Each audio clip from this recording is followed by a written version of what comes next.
तो गौ माता के पंचगव्य 16 संस्कार में अति आवश्यक है। पैगंबर हज़रत मोहम्मद सल्लल्लाहु अलैहि वसल्लम ने फरमाया, गाय का दूध शिफा है, गाय का घी दवा है, इसका मांस बीमारी है। गुरु गोविंद सिंह जी ने कहा, गोघात का दोष जग से मिटाऊं।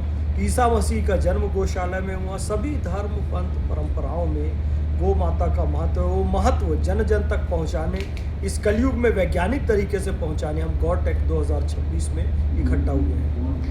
आपसे सर निवेदन था कि ये जो भव्य प्रोग्राम किया है यहाँ पे, इस तरीके का पंडाल बनाना और प्रोग्राम करना, उससे यूथ पर कितना असर पड़ेगा?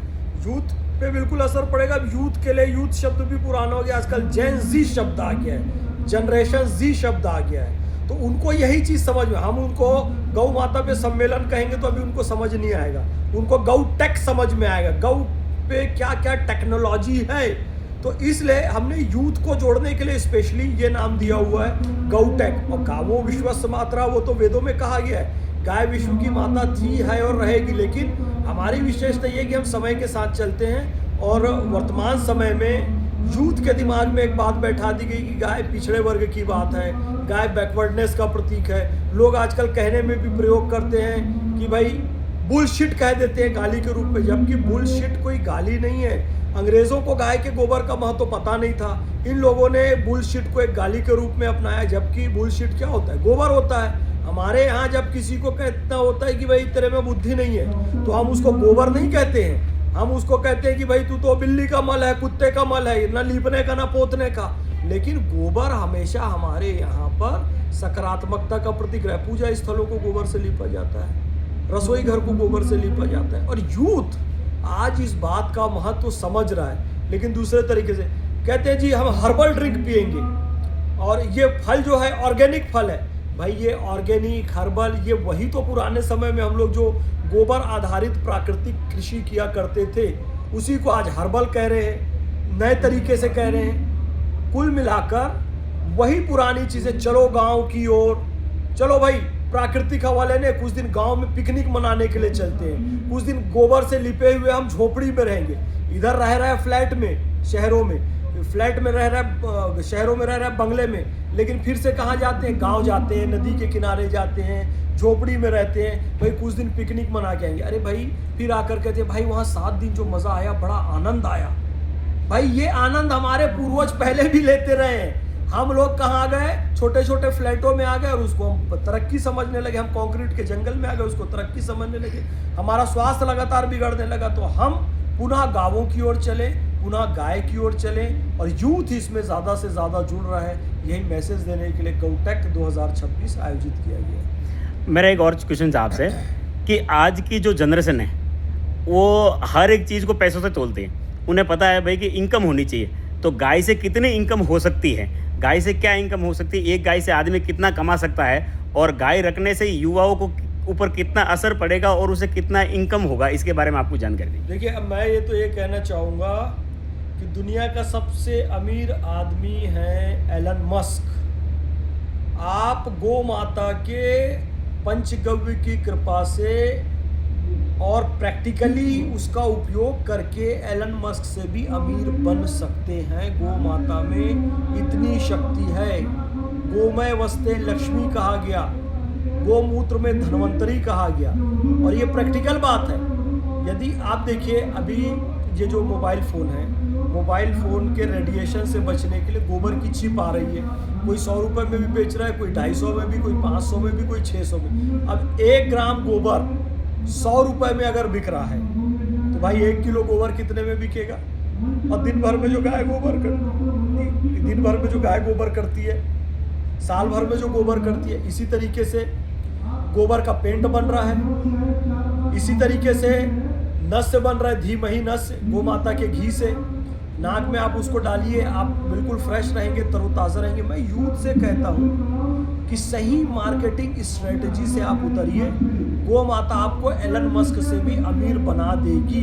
ये मेरा दावा, ऐसा ही नहीं जाएगा। हमारे पास क्या है ना, अमृत है। अब आप देखेंगे कोई सड़ा गला माल लेकर आएगा, अब ना उसके तेल में दम, ना घी में दम, उसके ना साबुन में दम, ना शैम्पू में दम, लेकिन वो सुंदर सी पैकिंग कर देगा। किसी हीरो हीरोइन क्रिकेट खिलाड़ी के हाथ में बढ़िया सुंदर सा उसको दे देगा विज्ञापन का पैकिंग करके, वो कहेगा फलाना तेल खाओ, फलाना घी खाओ, पता लगे वो पूरा केमिकल है, उसको हम खा भी लेते हैं और बीमार भी पड़ जाते हैं। हमारे पास अमृत है, लेकिन हमारे पास उसकी मार्केटिंग की स्ट्रेटेजी नहीं है, पैकिंग की स्ट्रेटेजी नहीं है, इसलिए हम लोग अपना अमृत भी नहीं बेच पाते हैं, वो कंपनियां अपना जहर भी बेच लेती हैं। तो यूथ अगर गौ माता के प्रोडक्ट का, गौ माता के पंचगव्य के प्रोडक्ट का सही तरीके से वो मार्केटिंग करता है, स्ट्रेटेजी के साथ उतरता है, तो निश्चित रूप से आर्थिक रूप से उसे बहुत फ़ायदा होने वाला है। गाय को पालने वाले को ज़्यादा करके हमारे यहाँ भारत देश के अंदर गंवार समझा जाता है, ठीक है। तो युवा खुद को गंवार ना समझे, उसके बारे में आप कुछ संदेश देना चाहेंगे उन्हें? गाय पालना हमारे स्वास्थ्य का प्रतीक है, प्रकृति के साथ जुड़ने का प्रतीक है। गाय पालने का मतलब कैंसर को इस संसार से विदा करना है। गाय पालना यानी कि हमारे शरीर में विभिन्न प्रकार की जो व्याधियां होती है, जैसे मेमोरी लॉस दूर हो जाता है गोमाता के घी से। गाय पालना बैकवर्डनेस का सिंबल नहीं है। गाय पालने वाला गंवार, अरे गंवार कौन? जो गाय पाले, जो गांव में रहे, उसके लिए गंवार शब्द का प्रयोग किया गया। हम लोगों ने पाश्चात्य संस्कृति के प्रभाव में आकर हम इतने वो हो गए हैं कि गंवार शब्द को गाली के रूप में प्रयोग करने लगे। गोबर गणेश, जो कि गोबर से निर्मित होते हैं असली गणेश भगवान, उसको हम किसी मंदबुद्धि के लिए इस्तेमाल करते हैं। तो मैं यूथ से कहना चाहूँगा, भाई हम इन्फीरियरिटी कॉम्प्लेक्स में आकर गोबर गणेश या गंवार ऐसे शब्दों का प्रयोग गाली के रूप में नहीं करें, बल्कि ये हमारे शरीर को स्वस्थ करने वाला है, हमारे बिजनेस को डेवलप करने वाला है, हमारी सामाजिक व्यवस्था, हमारी आर्थिक व्यवस्था, हमारी धार्मिक, हमारी प्राकृतिक व्यवस्था को सुधारने वाला है। तो आप इससे जुड़िए और अपने इंडियन कल्चर को आप स्टडी कीजिए, क्योंकि विदेशियों ने तो आकर लिख दिया, विदेशियों ने आकर लिख दिया कि Kalidas is the Shakespeare of India. Kalidas Bharat के शेक्सपियर हैं, क्योंकि अंग्रेजों ने लिखा इसलिए ऐसे लिखा, जबकि कालिदास जी से तो शेक्सपियर तो कुछ नहीं है उनके सामने। उनको लिखना भी था, अंग्रेजों को तो ये लिखना था Shakespeare is the Kalidas of Europe, पर उन्होंने क्या लिखा? उल्टा लिखा था, हमको इन्फीरियरिटी कॉम्प्लेक्स में डालने के लिए लिखा। उन्होंने लिखा Samudragupta is the Napoleon of India. अरे भाई, समुद्रगुप्त जीवन में एक भी युद्ध नहीं हारा, नेपोलियन वाटरलू का युद्ध हार गया था, फिर भी कहना था तो ये कहना चाहिए कि Napoleon is the Samudragupta of Europe, ये कहना चाहिए था। तो धीरे धीरे हमारे दिमाग में ना हमारी संस्कृति के प्रति निगेटिविटी डाल दी गई, गोमाता के प्रति निगेटिविटी डाल दी गई। अपने कल्चर को आप स्टडी कीजिए, वेद को स्टडी कीजिए, गोमाता के को स्टडी कीजिए, तो आपको पता चलेगा हम बहुत समृद्ध, हमको विश्वगुरु ऐसे ही नहीं कहा गया है। और भारत को 2047 तक हमको विश्व शक्ति, महाशक्ति बनाना है, तो उसमें गोमाता का बहुत बड़ा योगदान होगा। गाय से जुड़े, अपने आप को समृद्ध बनाएं, ये मेरा निवेदन है। सर, आपसे एक आखिरी क्वेश्चन था कि आज ईद के मौके पर आप मुस्लिम युवाओं के लिए गाय के बारे में क्या कहना चाहेंगे? मैं मुस्लिम युवाओं को यही कहना चाहूँगा, देखो भाई, पैगंबर हज़रत मोहम्मद सल्लल्लाहु अलैहि वसल्लम ने फरमाया, गाय का दूध शिफा है, गाय का घी दवा है और इसका मांस बीमारी है। कुरान शरीफ का जो सबसे बड़ा सूरा है उसका नाम है सूरह बकरा। अब इसको हिंदी में अनुवाद करोगे तो इसका मतलब होगा गाय का अध्याय, यानी कुरान शरीफ का सबसे बड़ा अध्याय जो है वो गौ माता के नाम पर है। बाबा बेंगलोरी मस्तान निमाड़ में हुए, वो गौशाला चलाते थे, गौ माता को चारा खिलाकर ही वो भोजन करते थे।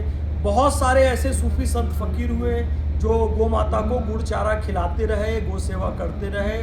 और आप ईद में देखिए सबसे ज़्यादा महत्व सेवई का होता है। सेवई प्राचीन काल से लेकर आज तक किससे बन रही है? गौ माता के दूध से बन रही है। अब तो केमिकल वाला दूध आता है। यदि असली ईद हमको मनाना है ना, तो घर में गौ माता को पालना पड़ेगा और गौ माता के दूध से ही असली सेवई, असली खीर बनेगी, जिससे असली ईद मनाई जा सकती है। इसलिए किसी के भी बहकावे में ना आए। बहुत सारे कट्टरपंथी लोगों को मैं देखता हूँ वीडियो बना देते हैं कि गौ मांस के बारे में, बिल्कुल भी नहीं। भारत में इस्लाम ख्वाजा मोइनुद्दीन चिश्ती अजमेरी रहमतुल्लाह अलैह लेकर आए। अजमेर में उनकी दरगाह में जाकर देखिए, एक 3700 किलो की देग है, एक 2900 किलो की। 3700 किलो ने की अकबर ने स्थापित की, 2900 किलो की जहांगीर ने स्थापित की। यानी इतना बड़ा बर्तन जिसमें 3700 किलो प्रसाद बन सकता है। उसमें आज 500-700 साल के इतिहास में गो मांस तो दूर, मुर्गी का मांस भी नहीं बना। बनता है तो मीठा चावल बनता है, केसरिया रंग का, भगवे रंग का बनता है। गो मांस के सेवन से इस्लाम का कोई लेना देना नहीं है। ये बीमारियों का कारक है। पाकिस्तान के मौलाना ताहिरुल कादरी साहब का वीडियो उठाकर देखिए, उन्होंने इस हदीस को प्रमाणित किया है कि गाय का मांस खाने से टीनिया सेजिटेटा नाम की बीमारी होती है, टेप वर्म होता है, और गाय का दूध दही घी शिफा है। पाकिस्तान की हेल्थ टीवी में एक पूरा उन्होंने एपिसोड बनाया गाय के दूध पे और इसकी शिफा पे, पैगंबर हजरत मोहम्मद सल्लल्लाहु अलैहि वसल्लम के हदीसों पर। तो हम सब मिलकर गो सेवा करें। बकरीद में गाय की कुर्बानी नहीं करेंगे, गोदान करेंगे। रमज़ान में हम जो सहरी और इफ्तारी करेंगे गौ के दूध से करेंगे। इन सब संकल्पों के साथ आइए हम एक सुंदर विश्व बनाएं और इस्लाम और मुसलमानों का एक सही मैसेज दुनिया तक जाए। इसलिए हम सब गो सेवा में जुटे। बहुत बहुत धन्यवाद। आप, ये बहुत बड़ी बात थी